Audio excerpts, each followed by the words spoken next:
የፓስፖርት ጉዳይ ሰሞኑን በጣም አስቸጋሪ ሆኗል። እኔ በጣም ይቅርታ እንግዲህ እንደ ስማርት ዲጂታል ሰርቪስስ አንዱ ከትራቭል ስራችን አንዱ የፓስፖርት ቀጠሮ አገልግሎት ማስያዝ ነው፣ ከኤምባሲ ቀጠሮ፣ ከሌሎች የቲኬቲንግ የቪዛ እንደዚህ ሰርቪሶች በተጨማሪ እና ሰሞኑን ግን እየገጠመን ያለው ነገር ከሌላው ጊዜ በጣም እንትን ያደረገ ነው። በጣም ያስቸግራል። የሚገርማችሁ ሲስተሙ በቃ ብዙ የቃዥም አለ። ለምሳሌ የ25 ሺህ ብር የሁለት ቀን የሚሰራውን እንትን 75 ሺህ ብር ሁላ ክፍያ ይሰጣችኋል እና በጣም የሚያስቸግር እንትን ሆኖብናል። በተለይ ክፍለ ሀገር ላይ ደግሞ አንዳንዴ ለምሳሌ ክልል ላይ ስትሞክሩት አህመድ ሰይድ መሐመድ የሚለውን ስም አህመድ ከዛ መጨረሻ መሐመድ ሰይድ የሚለውን በራሱ አህመድ ብሎ ይጽፈዋል።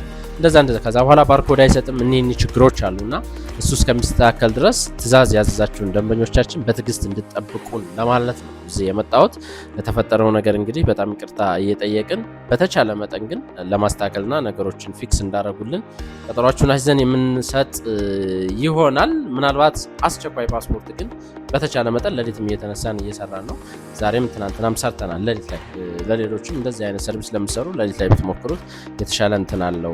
ሲስተሙ ካለመጨናነቅ ይሆን አይዶን ነው ግን ሰርቶልናል የሚለውን ለማወቅ ነው። ለበለጠ መረጃና ለሌሎች ሰርቪሶች ደግሞ በ0986528383 ወይም ደግሞ በ0913059518 ደውሉልን።